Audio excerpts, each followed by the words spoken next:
અર્જુન પૂછે છે તો આ 3 ગુણથી પર કોણ થઈ શકે, કેવી રીતે થઈ શકે, એનાથી અતીત થાય એવો કોઈ ઉપાય છે?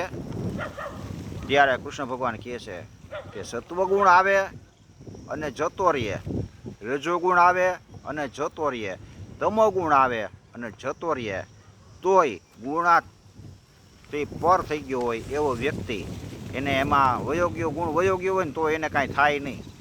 એમ ન થાય કે આ ગુણ ટકો રહીએ. એટલે ગુણ આવે છે ને જાય છે, એમાં આપણે કોઈ જાતની રીતે મોહિત નહીં થવાનું કે આ ગુણ ટકે.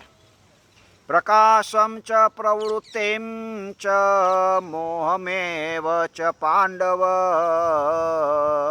ન દ્વેષ્ટિ સંપ્રવૃત્યાની ન નિવૃત્તાની કાંક્ષતી. આકાંક્ષા ન રહીએ કે આ ગુણ ટકે.